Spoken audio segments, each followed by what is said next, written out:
네, 생생법률쇼 진행을 맡은 김유리입니다. 이 세상 이슈를 법률적 시점에서 다뤄보는 본격 토크 블록버스터 법률 이슈 토크 시작했습니다. 오늘은 장윤미 변호사와 함께합니다. 어서 오세요. 안녕하세요. 네, 오랜만에 뵙습니다. 네, 반갑습니다. 잘 지내셨나요? 네, 저는 잘 지내고 있습니다. 네, 시청자 여러분들께도 인사 부탁드릴게요. 네, 안녕하세요. 일단 우수도 지나고 이제 봄이 오고 있는데 날이 요즘 다시 추워지는 것 같더라고요. 그래서 봄이 오기 전엔 또 이렇게 반짝 저 추위가 있구나. 근데 이 추위만 지나면 또 곧 봄이 올 거고 지금 뭐 경제다, 물가다, 뭐다 굉장히 다들 어려우신데 이 또한 언제든 봄이 오면 다 같이 좀 사라졌으면 좋겠다. 이런 바람 가져봅니다. 맞습니다. 예. 또 새해 덕담 같은 말씀 해주셨는데 감사합니다. 정말 빨리 봄이 왔으면 좋겠어요. 자, 지금 이 방송은 유튜브 통해서도 실시간으로 함께 방송되고 있습니다. 많은 시청 부탁드리고 유튜브 통한 소통 창구도 열어둘게요. 방송 중에 궁금한 질문을 올려주시면 저희가 실시간으로 답변도 해드립니다. 많은 참여 바랍니다. 자, 그럼 오늘 법률 이슈 토크 오늘 만나볼 주제부터 살펴보겠습니다. 노란봉투법 논란 가열, CCTV 속 그날 진실은, 춘천 초등생 실종 용의자 SNS로 유인. 자, 이렇게 세 가지 주제로 오늘 얘기 나눠볼 텐데요. 바로 시작해 보도록 하겠습니다. 여러분은 지금 생생법률쇼와 함께하고 계세요.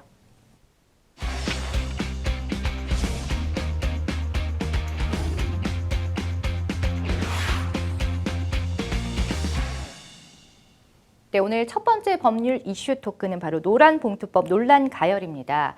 파업 노동자에 대한 기업의 과도한 손해배상 청구를 제한하는 내용 등의 이른바 노란봉투법이 야당 주도로 국회 환경노동위원회 안건조정위원회를 통과했는데요. 자세한 내용 짚어주실까요? 네, 실제로 노란봉투법 이러면 노조가 불법 파업을 하더라도 손해배상을 못하게 된다 이렇게 오해하시는 분들도 계시는데요. 네. 일단 통과한 법률안이 그렇지는 않습니다. 일단 정의당 측에서는 아예 상한액을 정해서 손해배상액의 그 최대치를 법률에 넣자라고 했는데 그렇게까지는 사회적 합의가 이루어지지 않았고요. 예. 정확하게는 그렇습니다. 사실 우리나라에서는 이 정확하게 불법이 아닌 파업이 굉장히 협소하게 돼 있습니다. 이 노동관계와 관련된 노동조합법을 보면요. 실질적으로 직접 고용된 당사자들, 근로자들만 이 파업을 하는 것이 뭔가 교섭권을 가진 단체로 규정되기 때문에 합법적인 파업이거든요. 네. 그러면 실제로 어떤 문제가 노동 현장에서는 발생하느냐. 네. 어떤 파견 노동자들, 하청 노동자들. 요즘은 이 노동 유연화 때문에 직접 고용되지 않은 경우들이 상당히 많아요. 대우해양조선 같은 경우에도 사실 하청 노동자들이 한 파업이었습니다. 그런데 이런 이 하청 노동자들은 교섭권 자체가 관련 규정에 의하면 없기 때문에 무조건 어떤 내용이든지 간에 불법 파업인 거예요. 그래서 교섭권을 행사할 수 있는 노동자의 이 범위를 조금 늘리자라는 게 노동 그 노란봉투법의 큰 축으로 이번에 관련 소위에서도 통과를 한 그런 내용이고요. 예. 또 하나는 손해배상과 관련해서도 이게 불법 파업으로 규정이 되잖아요. 네. 그럼 법률적으로는 부진적 연대 책임이라고 하는데요. 어려운 개념이지만 어떤 의미냐면 네. 파업으로 인해서 한 100억 손해가 났다라고 하면 100억 원을 파업에 가담한 전체 노동자들에게 이 청구를 할 수가 있는 겁니다. 예. 근데 실제로 사측에서 어떻게 손해배상 청구 소송을 해왔느냐.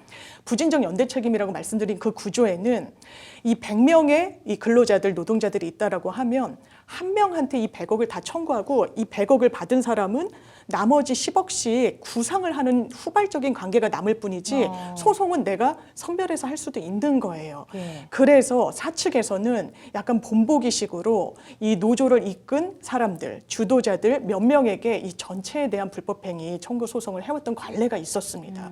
그래서 이번에 소위를 통과한 안에는 어떤 내용이 들어갔냐면 네. 뭔가 책임의 범위를 세분화해가지고 누가 이 불법에 가담했는지 여부를 선별해서 이 손해배상을 하도록 이게 어떻게 보면 또 합리적일 수도 있거든요. 예. 그래서 이런 부분이 관련 소위원회를 통과한 그런 상황입니다. 아, 그렇군요. 네. 그런데 반면 환노위 소속 국민의힘 의원들은 헌법을 부정하는 민주노총의 청부 입법이다 하면서 지금 강하게 반발하고 있는 모양새입니다. 그렇습니다. 예. 사실 일단 보수층에서는 파업의 범위가 늘어나는 것 자체에 대해서도 좀 문제가 있다. 아무래도 이제 기업 측이 방식의 입장을 많이 대변을 하다 보니까요. 네네. 그 문제 제기를 하고 있는데 실제로 이 관련된 소위원회를 통과한 법안을 보면 아까 말씀드렸다시피 좀 선별해가지고 손해배상을 하게 되다 보니까 좀 손해배상을 각각 개인하게 하는 금액은 상당히 내려가게 되는 부분이 또 있기도 하고요. 또 지금은 파업과 관련해서 조건이 있습니다. 조건이라 함은 노동 근로 조건의 결정에 관한 분쟁 상태라고 규정돼 있어요. 네. 이게 일단 바뀐 법에 따르면 근로 조건의 결정에 관한 분쟁 상태가 근로 조건에 관한 분쟁 상태로 바뀌었는데 사실 거의 비슷하게 들리잖아요. 그런데 어떤 차이가 있느냐? 이게 법문에 한 단어가 들어가고 빠지고가 상당히 영향력이 있는데 그렇죠. 근로 조건의 결정에 관한 분쟁 상태에 대해서만 파업을 할 수 있게 했을 때는 임금이나 뭐 근로 시간이나 내 근로 조건에 한정해가지고 파업을 할 수 있는 겁니다. 그래서 우리나라에선 정치 파업은 불법이에요. 어떤 특정 정치 현안에 대해서 하거나 아니면 좀 좁혀서 대량 해고 등에 대해서도 파업을 하는 것은 네. 그것은 허용되지 않습니다. 그런데 이 조건, 근로 조건에 관한 분쟁 상태로 이 결정이라는 말이 빠지게 되면 조금 넓어지는 거예요. 근로 조건이라는 범위가 조금 넓어져서 대량 해고, 대량 실업 이런 부분과 관련해서도 이 부분이 불법 파업이 아니게 되는 부분이 있는데 이런 부분과 관련해서 손해배상액은 개별에 대해서 청구하는 것이 좀 낮아지고 손해배상을 하는 그 근거가 되는 건 불법 파업이 이미 전제돼야 되는데 불법 파업 자체가 좀 기존보다는 줄어들게 되다 보니까 이거는 너무 과도하다라는 게 지금 국민의힘 측 그리고 일부 기업들의 입장인 것 같습니다. 그렇군요. 자, 경영계와 노동계 이렇게 노란봉투법에 대한 입장이 그야말로 극과 극입니다. 뭐 당연한 네, 얘기죠. 완전히 치닫는데요. 지금 입장대로 이거는 민노총의 청부 입법 아니냐. 청부라는 거는 완전히 그냥 위임받아가지고 그대로 관철을 시켰다라는 거잖아요. 네. 그 불만이 사측에서는 굉장히 많이 나오고 있는 그런 상황이고요. 네. 이를테면 최근에도 대우조선해양에서 아마 기억하시는 분들 많을 거예요. 이 건조 중인 선박을 점거하고 네. 단식 투쟁을 굉장히 오랜 시간 했었습니다. 그거는 불법 파업이었는데요. 그 네. 이유는 사실 하청 노동자였기 때문인 부분이 있어요. 내 근로 조건과 관련해서라도 직접 대우조선해양과는 교섭권을 갖고 있지 않은 않기 거예요. 때문에 불법이다. 예, 하청은 왜냐하면 중간에 한 업체를 끼고 직접 하청 근로자들을 고용한 거는 하청 업체거든요. 예. 그러면 이제 사측의 입장은 그런 겁니다. 아니 우리가 직접 고용한 근로자도 아니고 우리한테 법적으로 교섭권도 없는데 당신들을 직접 고용한 하청업체와 이야기를 해라. 우리는 모른다. 그런데 어떤 또 문제가 있었냐면 실제로 그러면 그 현장에서 근로를 할 때 노동을 제공할 때 하청업체 노동자들과 직접 고용된 노동자들의 노동 질이 상당히 많이 다르냐, 제공하는 게 다르냐, 별로 그렇지 않다는 거예요. 그럼 현장에서 지시를, 감독을 누구로부터 받느냐? 하청업체 사람들은 인력 관리를 하는 개념이고 직접 현장에서 또 감독을 하는 건 이 원청업체, 이 대기업들인 거예요. 네. 그래서 이런 부분과 관련해서 항상 좀 문제가 많았고 최근에 이거는 어쨌든 현재 법에 따르면 왜냐하면 노란봉투법은 소위는 통과했지만 본회의 통과는 아직 못했기 때문에요.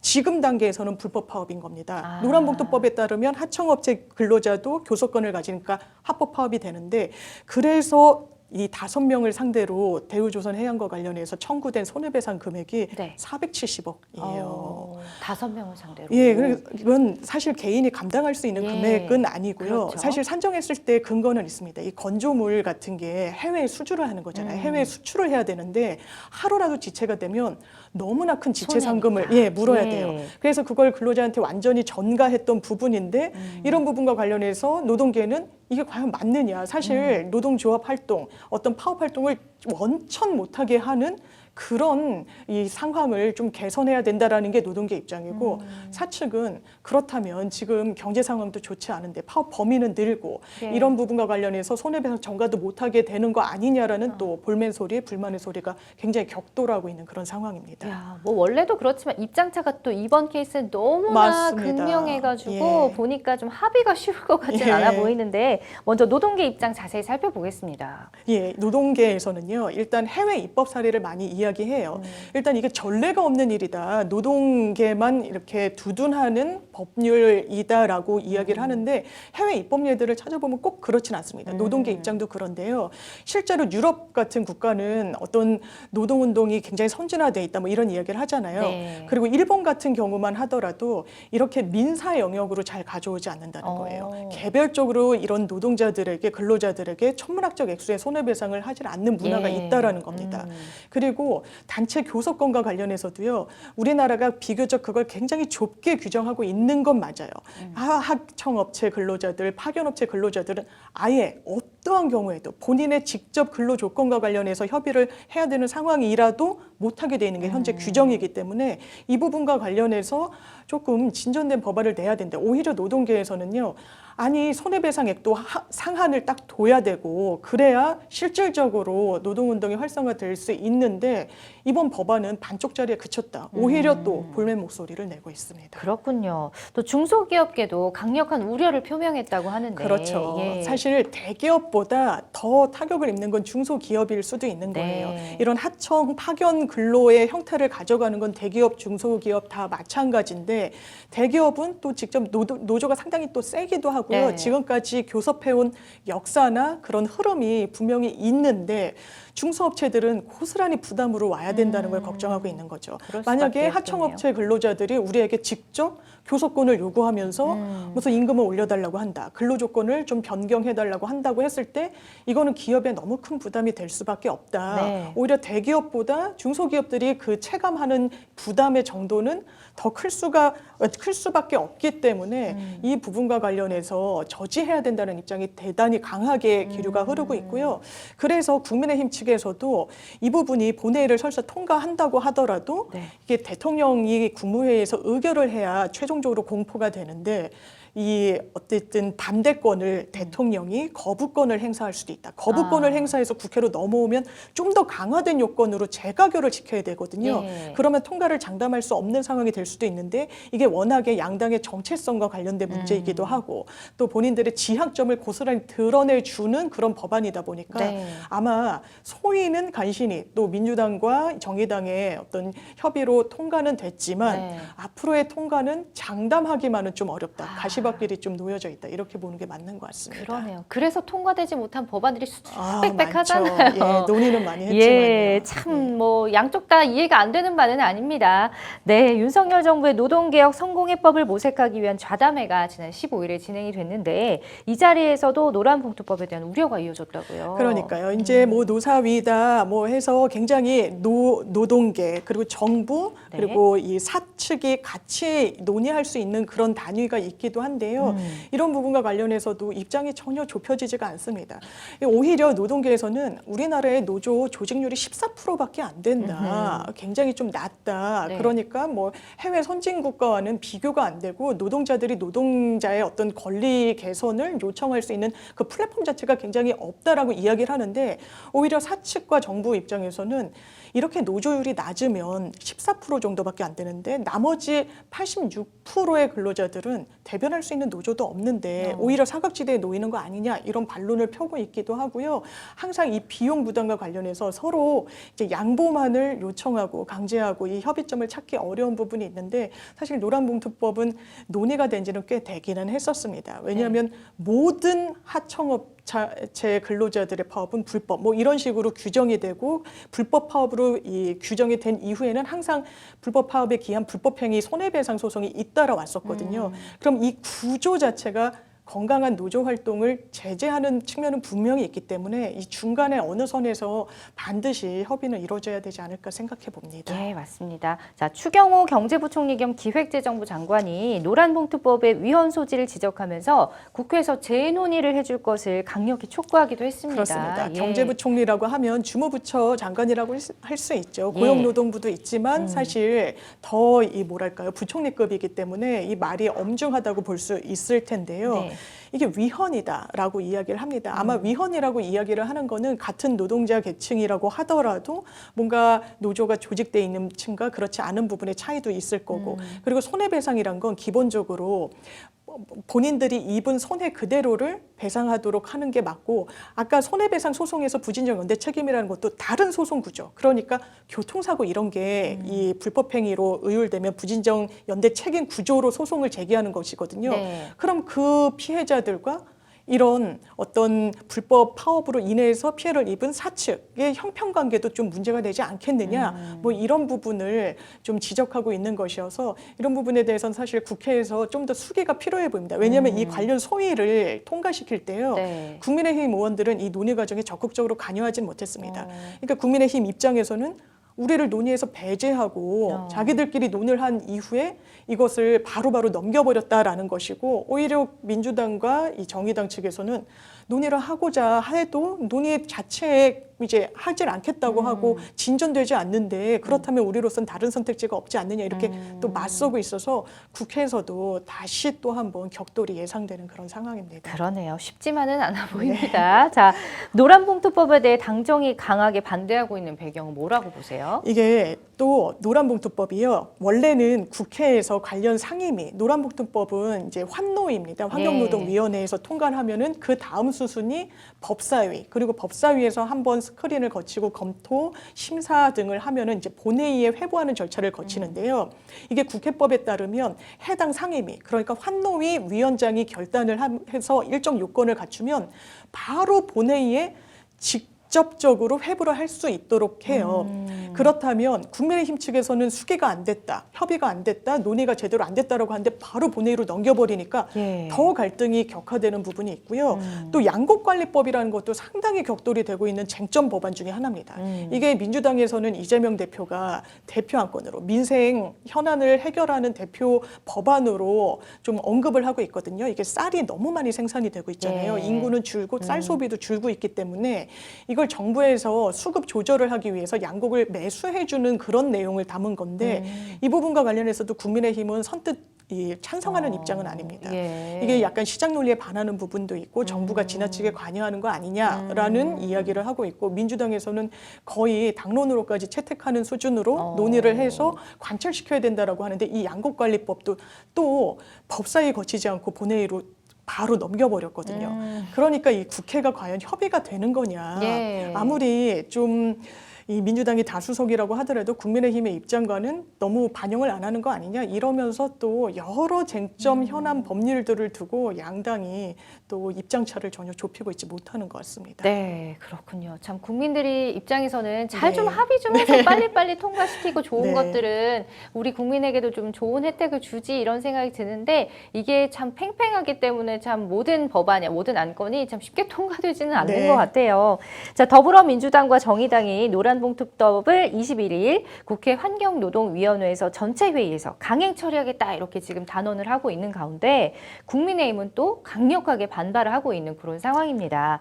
국회 법제사법위원회와 본회의 단계까지 이를 둘러싼 여야 대립이 각 격화될 것이다. 이렇게 전망을 할 수가 있겠네요. 네, 왜냐하면요. 환노위를 통과를 했잖아요. 근데 네. 환노위는 민주당 의원이 위원장이에요. 그런데 법사위는 김도읍 국민의힘 의원이 위원장이 있거든요. 네. 그러니까 딱 제동을 걸어버린 겁니다. 우리 법사위에서 이거 심사할 거야. 직접적으로 본회의로 못 가게 할 거야. 네. 그리고 우리 의견도 한번 반영이 돼야 돼라고 좀 다투고 있는 와중이라서 이 법안이 좀 진전이 되게 어려운 상황인데 국민의힘 측으로서는 아니 우리가 공개 토론도 제안했고 이 부분과 관련해서 더 논의를 해보자고 했는데 왜 이렇게 일사천리로 하느냐. 그러니까 민주당 측에서는 우리가 하루 이틀 논의한 것도 아니지 않느냐. 할 의지가 있다라면 지금까지 왔겠느냐. 뭐 이러면서 네. 격돌을 해서 지금 법사위에서는 우리가 이 부분 아마 들고 있기만 할 것 같아요. 적극적으로 위원장이 본인이 이제 어쨌든 주도권을 잡고 이 법안을 논의하진 않을 겁니다. 워낙에 반대 입장이 강하기 때문에요. 그래서 민주당에서는 법사위에서 60일 이상 계류되면 바로 본회의로 넘겨버릴 거다. 예. 이러면서 또 다툼이 격화되고 있어서 이게 또 노동계로서는 너무 급한 현안이라고 하고 그렇죠. 사측에서는 통과되는 즉시 너무나 큰 경제적 부담이 올 그렇죠. 거라고 이 이야기를 하고 있는 법 법안이라서 네. 이게 과연 소위는 통과했지만 앞으로 갈 길이 상당히 멀다 이렇게 볼 수 있을 것 같습니다. 이건 뭐 평론가님, 변호사님 네. 뭐 아무도 좀 뭐 예측할 수가 없는 그런 것 같습니다. 그런 상황입니다. 네. 끝까지 좀 지켜봐야 될 것 같네요.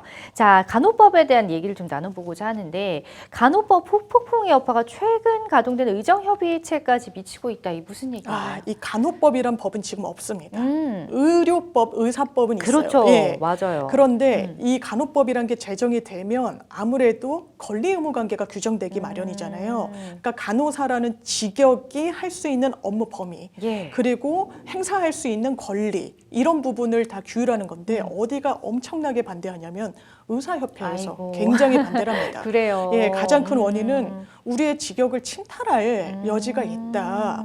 그리고 이 부분과 관련해서 대단히 오랫동안 굉장히 강한 기류로 반대해 왔어요. 예. 근데 간호법도 지금 제정하는 게 속도를 내고 있거든요. 어. 그래서 지금 의사협회에서는 모든 정부와의 협의를 위한 단위에서 다 빠지겠다 이렇게까지 이야기를 하고 있습니다. 뭐 단체 파업까지 하겠다 이 정도 기류는 아직까지는 아니지만 네. 아마 제정이 또 가시화되면 더 강경한 기류로 흐를 것 같기는 한데요. 이 부분이 뭐 간호조무사와 간호사들 간에 또 이해관계가 대립하는 부분이 또 있고, 거기서도 예, 의사와 또 간호사들 간에 이 분쟁이 좀 좀 격화되는 부분이 있는데 의사협회에서는 지금 정부랑 협의하는 내용 중에 가장 현안이 의대 정원 문제예요. 왜냐하면 지금 뭐 성악과 같은 경우에도 아예 지원자가 없다고 할 정도로 하고 그렇다면 우리나라 의료 시스템이 상당히 문제가 발생할 수밖에 없게 되거든요. 맞아요. 그럼 의대 정원을 어떻게 할지 그 수급과 관련해서는 어떤 대안을 모색할지 당연히 그 직역의 당사자인 의사협회와 정부가 논의를 해야 되는데 그 논의 자체도 이제는 좀 진전을 보기 어려워진 상황이다. 간호법 제정과 관련해서 간호사협회에서는 당연히 빨리 속도를 내주기를 주문하고 있고 의사협회는 제동을 거는 또 이런 현안의 법률이 존재하고 있습니다. 그렇죠. 국민의 입장에서 너무 고마운 분들이고 그렇죠. 정말 두 분 간호사든 의사든 너무 고마운 분들이 고생하시는데 간호법 이제 법에 대해서 잘 모르시는 분들은 그렇죠. 간호법이 없다는 거에 또 놀라실 저도 수도 있을 것 몰랐었습니다. 같아요. 예. 그러니까요.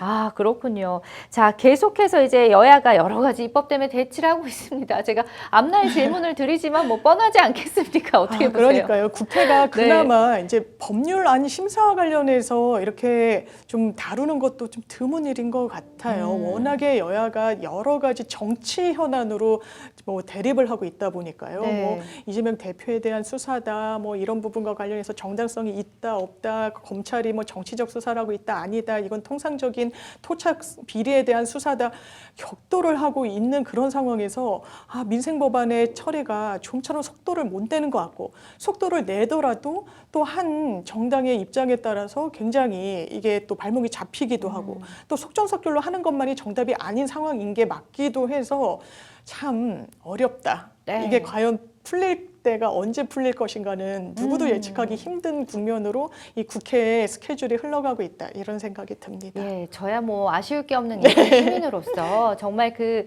정쟁하지 마시고 초심을 잃지 않으셨으면 좋겠다는 생각 많이 들더라고요. 보통 이렇게 네. 할 때 이렇게 투표할 때 맨날 이렇게 국민을 위해서 뛰겠다 그러니까요. 이런 말씀 많이 하시잖아요. 다 배제하고 그런 생각으로 이렇게 하시다 보면은 좀 좋은 결과 나지 않을까 이런 개인적인 부탁이 듭니다. 네, 자, 첫 번째 법률 이슈 토크 만나봤고요. 여러분은 지금 생생법률쇼와 함께하고 계십니다.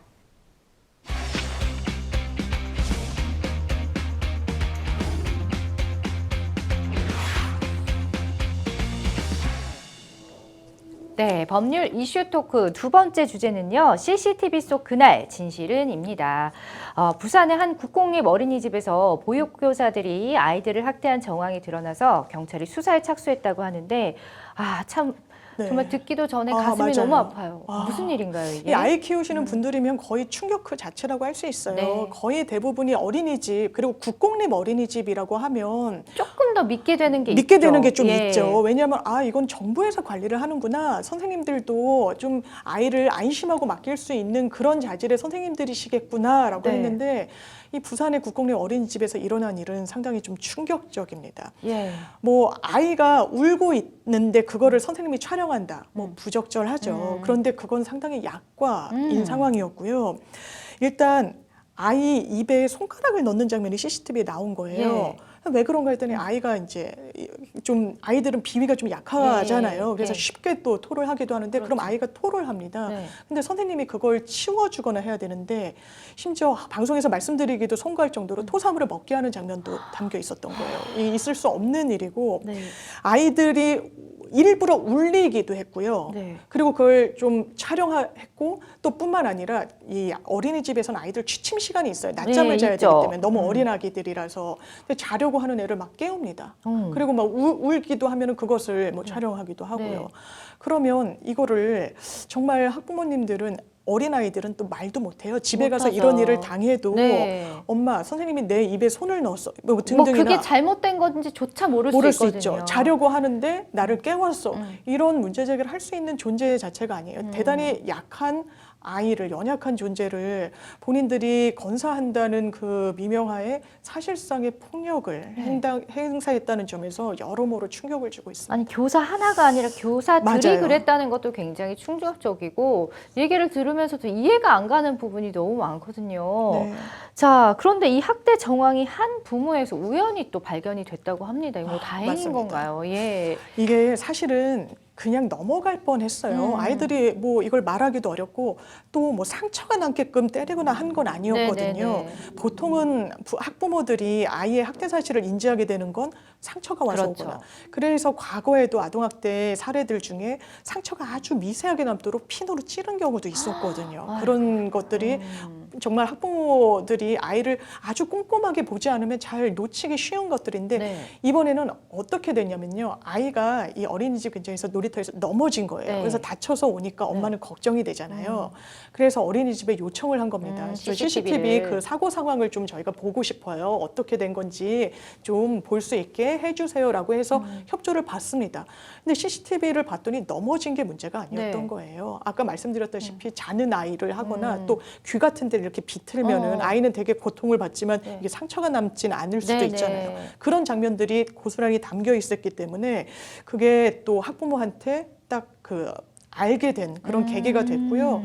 그런데 좀 안타까운 건 이게 촬영을 또 하기도 했다고 그랬잖아요. 왜 찍는 거예요? 그러니까 도대체? 이걸 좀 네. 뭐랄까요? 이 상황을 즐겼다고밖에 볼 수 없어요. 왜 그러냐면 네. 이 촬영한 영상 같은 걸 보면 그 당시 또 CCTV에 남아 있는 걸 보면 이 교사 2명과 원장까지도 같이 가담을 했다라고 하는데 하하 아이들을 괴롭히면서 아이가 막 괴로워하는 장면이나 우는 장면 같은 걸 촬영하면서 선생님들은 웃었다는 거예요. 하하 이렇게 웃는 장면이 있다라는 거예요. 네. 그래서 이 부분과 관련해서는 아마 엄벌을 좀 면하기는 어려워 보이고요. 아동복지법이라는 게 형사처벌을 당연히 규정하고 있는데 신체적인 학대뿐만 아니라 정서적인 학대도 형사처벌 받도록 하고 있거든요.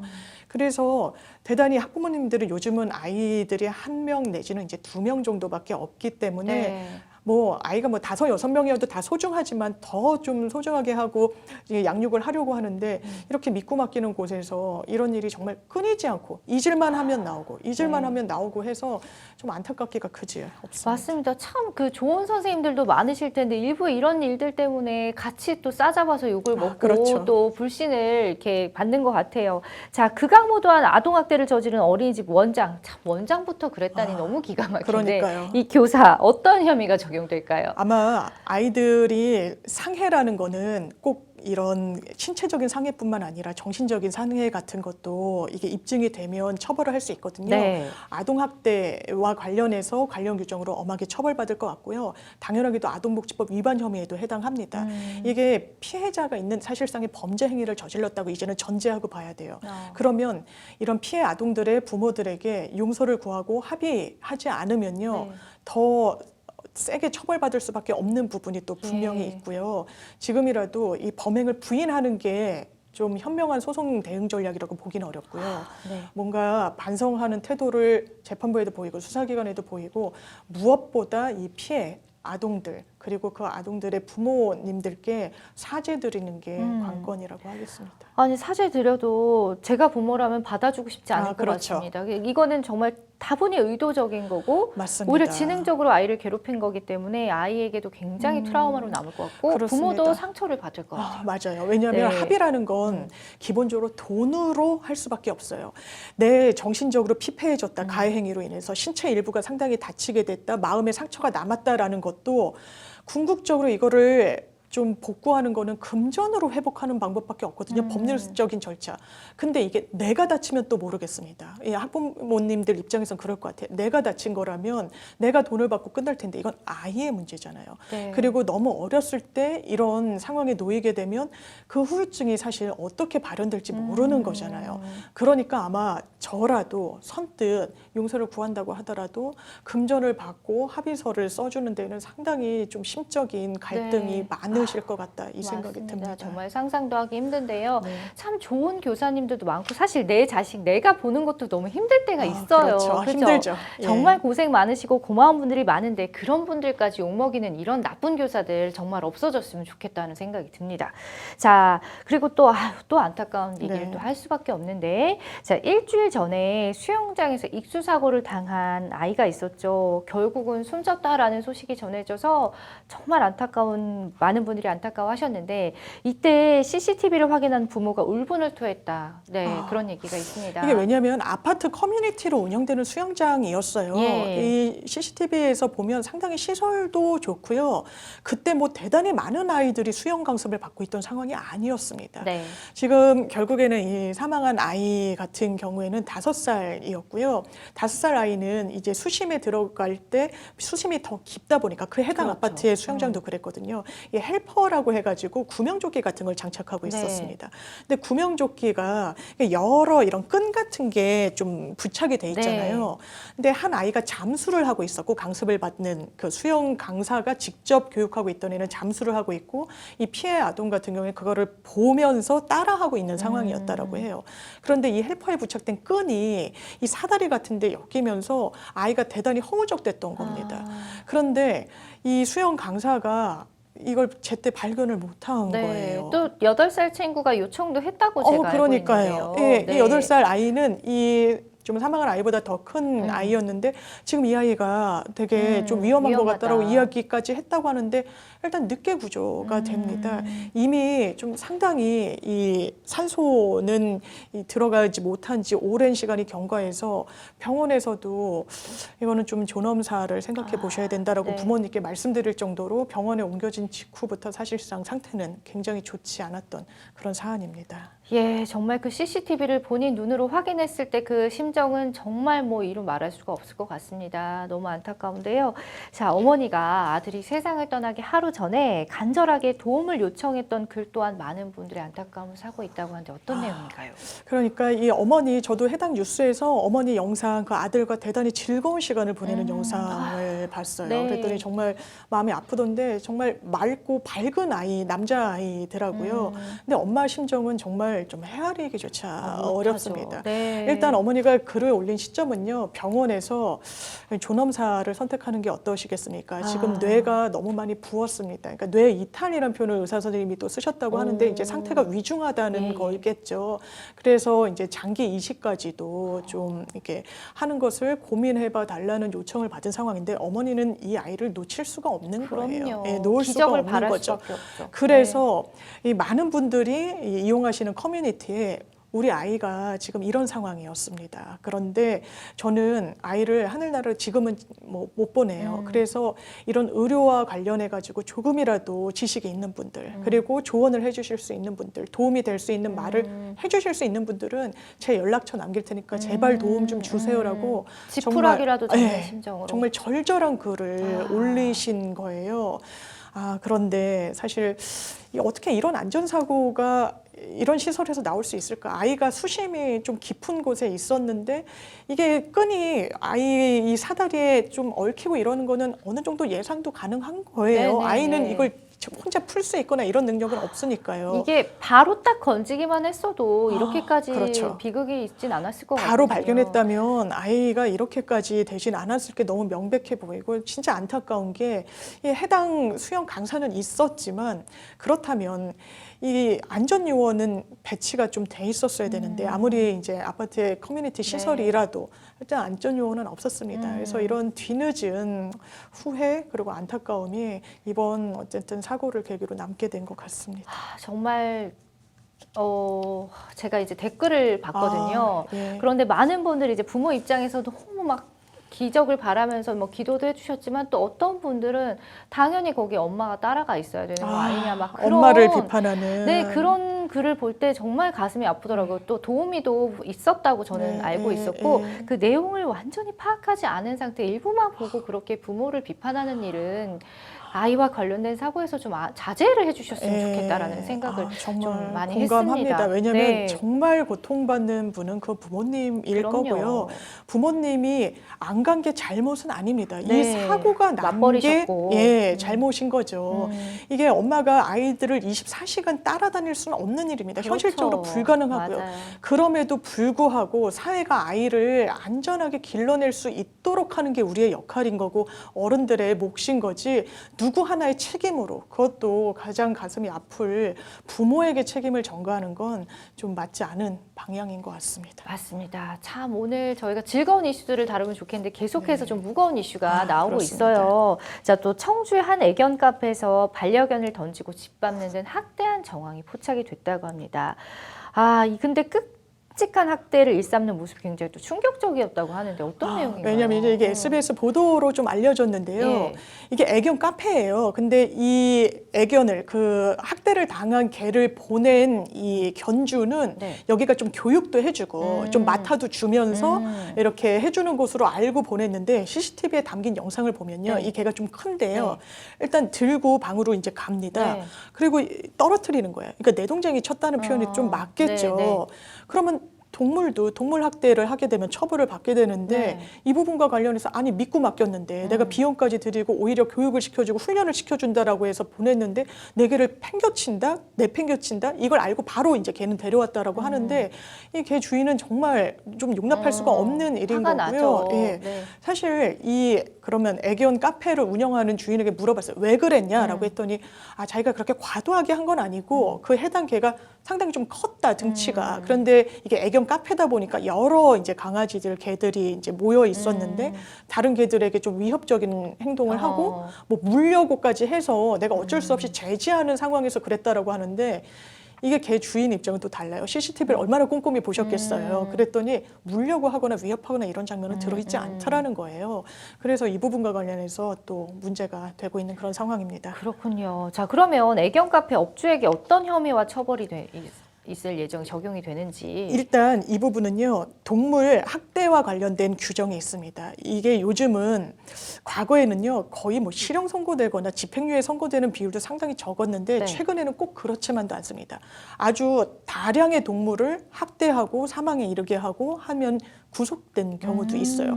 이 경우 뭐 구속된다라고 단정하기는 어렵지만요. 예. 상당히 그런 엄벌에 처하는 추세가 있다라는 거. 그래서 동물에게 정당한 사유 없이 신체적 고통을 주거나 상해 입히는 행위 관련 규정에 따르면 2년 이하의 징역, 2천만 원 이하의 벌금에 처해집니다.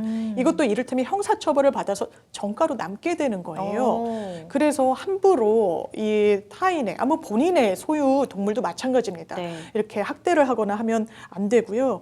이게 또 최근일 뿐만이 아니라 이제 마포구에 있었던 한 애견 카페에서도 거의 둔기로 아마 주인이 못 보겠지. 왜냐면 동물, 아기들도 마찬가지지만 동물도 말을 할 수는 없잖아요. 그렇죠. 그러니까 이상 증세를 어떤 우연한 기회에 알게 되거나 하지 않는 이상 그냥 넘어가기 넘어가게 마련이거든요. 되죠. 그래서 그걸 악용해서 사실 이렇게 믿고 맡기는 곳에서 이런 동물 학대 행위가 종종 발생하고 있습니다. 또 성추행 혐의를 받았던 뮤지컬 배우 강은계 씨가 결국 무죄를 확정받았다라는 소식이 있는데 당시 상황을 보면은 또 남녀가 엇갈린 주장을 펼쳤습니다. 이 예. 뮤지컬 배우 강은일 씨 같은 네. 경우에는요. 구속 수감까지 됐었어요. 오. 그러니까 판사가 대단히 좋지 않게 본 거예요. 너 성추행을 한 것 같은데 당신 부인하고 모르쇠로 일관하고 있다. 합의도 보지 않았다. 그렇다면 엄벌이 불가피하다. 이렇게 했던 건데 반전이 일어납니다. 예. CCTV였어요. 이 행위를 보면 강제추행을 같이 이 뭐 술자리에서 동석했던 한 2명의 여성 중에 1명을 이제 강제추행했다는 건데요. 이 피해 여성의 어떤 진술 주장에 따르면 화장실을 갔는데 그 화장실 쪽에서 자기를 추행했다라고 한 거예요. 네. 그런데 이 부분과 관련해서 지금 뭐 이건 저는 기본적으로 맞는 방향일 수 있지만 이런 성범죄는 CCTV나 목격자가 없는 경우가 거의 99% 이상입니다. 아주 은밀한 장소에서 예. 행해지기 마련이어서요. 네네. 근데 이 사건에 CCTV가 있었던 거예요. 화장실에서 당했다라고 이야기를 했는데 이 화장실의 구조를 보면요. 이렇게 들어가서 왼쪽은 남자 화장실, 오른쪽은 여자 화장실. 그리고 나와서 입구 중간에 세면대가 있는 거예요. 뭐 네. 손을 씻고 이렇게 하는 거 공용으로 사용할 수 네, 있도록. 중간에. 그러면 이 여자의 진술에 따르면 여자 화장실에서 추행을 당했어야 되는데 이 화장실 안에는 당연히 CCTV가 없습니다. 설치하면 그렇죠. 불법이니까요. 네. 그런데 이 바깥쪽 세면대가 있는 곳에는 CCTV가 있었던 거예요. 그래서 화장실 안쪽을 문은 닫혀 있으니까 정확하게 비추진 못했는데요.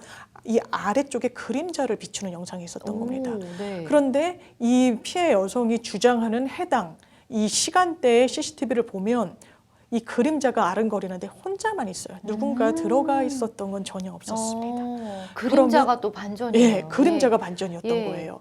그래서 이것을 재판부에 냈고 결국에는 이 피해자의 진술, 주장을 신뢰하기 어렵다는 이유로 공소유지가 되지 않았습니다. 무죄가 나온 거예요. 그래서 정말 이 뮤지컬 배우 같은 경우에는 CCTV가 있었던 게 이 혐의를 벗는데 신의 한 수로 작용하게 된 그런 내용입니다. 그러네요. 야, 정말 CCTV가 어떤 사람들은 또 사생활 보호 차원에서 또 막 이렇게 부정적으로 보는 분들도 많은데 이 CCTV 덕분에 또 억울한 일을 면하는 사람도 있고 있죠. 또 범죄를 막을 수도 있는 것들이 또 작용하는 그렇습니다. 것 같습니다. 네, 자 그런데 그 CCTV 분석이 이제 네. 법원 판결에 영향을 미쳤다 이런 얘기까지 해주셨고, 네. 자 이렇게 해서 저희가 이제 이슈를 쫙 알아봤습니다. 자 오늘 또 뭐 여러 가지 법률 이슈 토크 주제에 대해서 지금 저희가 얘기를 나누고 있는데요. 또 다음 이슈가 또 네. 있습니다. 자, 오늘 세 번째 주제로 이제 넘어가 보겠습니다. 춘천 초등생 실종 용의자 SNS로 유인이라는 주제인데요. 자, 앞서 강원 춘천시에 거주하는 초등학생의 실종 기간이 길어지면서 경찰이 공개 수사에 나섰었죠. 왜냐하면 10살짜리 그 아이가 없어진 거예요. 11살짜리 여자아이가 없어졌습니다. 네. 이게 춘천 사는 아이였어서 뭐 가족끼리 여행을 좀 다녀왔대요. 그래서 집에 왔는데 다음 날 아이가 없어진 걸 엄마가 발견한 거예요. 그래서 이 아이의 행적을 쫓아봅니다. 예. 아이가 택시를 타고요. 네. 이 춘천에 있는 시외버스 터미널로 가요. 11살짜리가 네, 혼자 택시를 혼자요. 타고? 혼자 탑니다. 네. 그리고 서울로 올라가요. 밤에 도착했겠죠. 네. 그런데 CCTV나 이런 행적, 휴대전화, 동선 같은 걸 분석해봤더니 이런 롯데월드 근처에서 이 아이가 사라져요. 그 뒤로는 행적이 감지가 안 된 겁니다. 네. 바로 공개 수사로 전환을 했고요. 예. 이 일대에 거주하시는 분들에게 대량 이 문자 배포해서 이 아이의 신체적인 어떤 특징 그리고 그 당시에 없어졌을 때 입고 있었던 옷 이런 걸 다 공개합니다. 그래서 이 아이가 왜 혼자 서울로 가서는 네. 없어진 것일까? 그런데 이상하게도 충주의 한 창고에서 이 아이가 발견되게 됩니다. 오, 그러니까 정말 그나마 다행인 거는 이제 다행이죠. 엿새 만에 말씀하신 대로 충주의 한 창고에서 발견이 됐다고 하는데 왜 거기에서 발견이 된 걸까요? 그러니까요. 지금? 너무 이게 춘천에 사는 그렇- 아이가 네. 예. 동선이 좀 뒤죽박죽인 네네네. 거죠. 그리고 아이가 혼자 택시를 타고 가고 뭐 이것부터가 사실 이해가 안 되는 맞아요. 거잖아요. 이 아이가 서울에 간 데는 이유가 있었습니다. 자기에게 SNS로 연락을 해온 한 50대 남성을 만나기 위해서였어요. 네. 그래서 이 50대 남성이 아이에게 지속적으로 SNS로 접근을 했습니다. 네. 아마 이 남성은 아이가 초등학생인 걸 알았을 거예요. 아저씨가 맛있는 거 사줄게. 너 뭐 이러저러해서 힘들지? 내가 재밌게 해주겠다. 네. 어쩌겠다. 이렇게 유인을 해서 아이를 서울에서 만나서 아마 수사기관에 그 지금까지 수사 내역을 보면 자기의 거주지로 데리고 다시 내려간 것 같아요. 거기가 충주였습니다. 충주. 그런데 이 아이가 엄마한테 문자를 또 하나를 보내요. 네. 엄마, 나 지금 충주인데 좀 불안해, 무서워. 당장 경찰에 엄마가 알렸겠죠. 그래서 해당 현장에 경찰이 나갑니다. 그런데 이 남성 태연히 이렇게 이야기했다라고 해요. 내가 모르는 아이고 네. 내가 데리고 있지 않습니다. 라고 했는데 믿기 어렵죠. 왜냐하면 네. 마지막 이 어떤 신호가 그 창고에서 잡혔기 때문에요. 네. 그래서 이 아이 그 수색해봤더니 실제로 있었어요. 그래서 실종된 지 엿새 만에 너무나 다행히도 가족 품으로 안전하게 돌아갔는데 아이가 좀 아직까지는 좀 심리적인 불안을 호소하고 있다고 합니다. 아니 정말 다행인 것은 이제 아이가 휴대전화로 이상한 낌새를 그러니까요. 채고 부모님에게 이제 본인의 그런 귀환하는데 중요한 역할을 했던 것 같은데 네.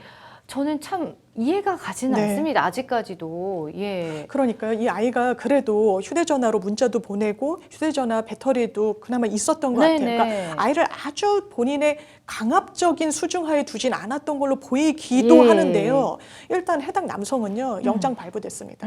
원래 경찰이 들여다봤던 혐의는 실종아동법 위반이에요. 네. 누구든지 어른이요, 혼자 놓여져 있는 엄마를 잃어버린 것 같은 아이를 보면 자기 수중으로 데려가면 안 됩니다. 그렇죠. 형사처벌 받습니다. 신고해줘야죠. 이건 신고 의무가 네. 있어요. 신고하지 않으면 처벌받는 행위입니다.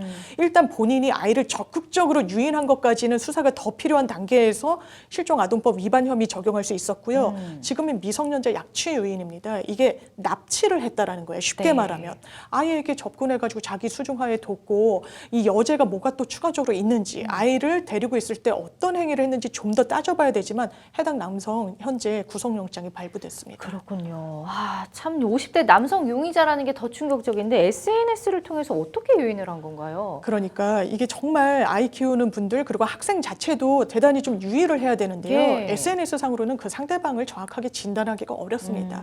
아주 입에 발린 말 그리고 듣기 좋은 말로 유인하기가 굉장히 용이해요. 네. 그래서 이 사람 같은 경우도 많은 말을 한 게 아닙니다. 초등학교 여학생이었잖아요. 뭐 어쨌든 본인이 합리적으로 판단하기에는 많이 어린 상태예요. 그러니까 맛있는 거 사줄게. 내가 재밌게 해줄게. 아저씨 집으로 가자. 그러면 너 뭐 괜찮을 거야. 라고 해서 아이가 그 말을 어떻게 보면 순수하게 믿은 거죠. 아, 뭐 맛있는 거 사준다고 하니까 나쁜 사람이 아니겠지. 그래서 택시까지 타고 CF 터미널로 가서 이런 뭐 가출 아닌 가출을 좀 단행했다고 보여지는 부분이 있습니다. 아니, 그런데 여자 초등학생을 자신의 집으로 유인하려다 미수에 그친 혐의로 재판에 남겨진 50대 남성이 1심에서 무죄를 선고받았다. 이건 또 무슨 얘기예요? 이걸 왜 도대체? 그러냐면요. 네. 이게 아마 그 송파구 쪽에서 네. 밤 8시인가 그랬어요. 네. 근데 한 50대 남성이 본인은 이제 편의점에 막걸리를 사러 왔고 초등학교 여자아이가 혼자 라면을 먹고 있는 거예요. 그러니까 어머 얘 너 집이 어디니? 이렇게 물은 거예요. 그래서 너 아저씨가 아마 본인은 아이를 좀 잘 좀 케어해 주려고 했던 생각은 있었던 것 같아요. 너 아저씨가 집에 데려다 줄게 하니까 걔가 싫다고 그럽니다. 네. 놀이터 가겠다 그래요. 그럼 놀이터에 데려다 줄게. 그러니까 놀이터도 뭐 안 가요 이런 거예요. 그러니까 아니 날이 추운데 너 그러면 아저씨 집에 가자. 외투 아저씨 외투 빌려줄게. 네네. 이런 식의 좀 스토리가 있었습니다. 아. 근데 이게 그 해당 남성만의 이야기였냐? 주장이에요? 아니었습니다. 그건 또 아니고. 애도 똑같이 얘기를 해요. 오. 그래서 재판부는 그럴 때 뭘 제일 신경 쓰냐면요. 네. 혹시 성적인 의도가 있었던 거 아닌가? 이게 약취 유인까지는 아니고 미성년자 유인 미수죄로 기소가 됐거든요. 근데 미성년자 유인죄는 아이를 속이거나 네. 아니면 막 이제 속된 말로 꼬드겨서 데려가려고 하는 행위를 처벌하는 건데 혹시 성적 접촉이 있었냐? 아이에게도 물어봤어요. 해당 남성 없었다 그랬고요. 아이도 없었다 그랬습니다. 그리고 진술이 일치해요. 그러니까 아이를 과연 뭔가 좀 속여가지고 뭐 현혹시켜가지고 데려가려고 했던 게 맞느냐? 그리고 해당 남성이 또 성범죄 관련 전과 없었다는 점도 네. 다 참작이 돼서 네. 결과적으로는 좀 무죄가 나온 그런 사례입니다. 사실은 이제 50대가 초등학생을 바라볼 때는 그 조카 예. 아니 거의 자식벌이죠. 네, 자식벌이잖아요. 그래서 그렇게 좋은 의도로 그러신 분도 분명 있을 거예요. 네. 근데 요즘 세상이 워낙에 흉흉하다 보니까 그렇죠. 네, 참 별의별 다 있고 결국은 아이를 잘 단속하는 수밖에 없는 것 같습니다. 예, 자 법원이 또 술에 취해서 범행을 저질렀다는 이유로 8살 아이를 유기하려는 60대에게 집행유예를 선고했다. 아, 이건 또 무슨 말인가요? 이때는 예. 이제 피해 아동이 남자 아이였는데요. 네. 여기서도 이제 길에서 만난 아이에게 엄청 만취한 상태에서 뭐 귀엽네. 아저씨 집에 가자. 네. 할아버지 집에 가자라고 한 60대 남성이 있었습니다. 똑같이 이거 미성년자 유인하려고 하다가 실패한 거 아니야? 미수에 그친 거 아니야? 예. 라고 해서 재판에 넘어졌는데요. 일단 죄는 인정이 됐어요. 아이에게 우리 집에 가자 이러면 안 되는 거예요. 네. 8살 남자아이에게. 그런데 이제 실형 선고는 아니고 집행유예가 선고되면서 아마 만취 상태인 사정을 기억을 제대로 못하고 내가 왜 그랬는지 나도 도통 모르겠다. 이런 부분이 어느 정도 반영이 됐던 것 같습니다. 아, 그래요. 이게 참 뭐가 맞는 건지 모르겠습니다.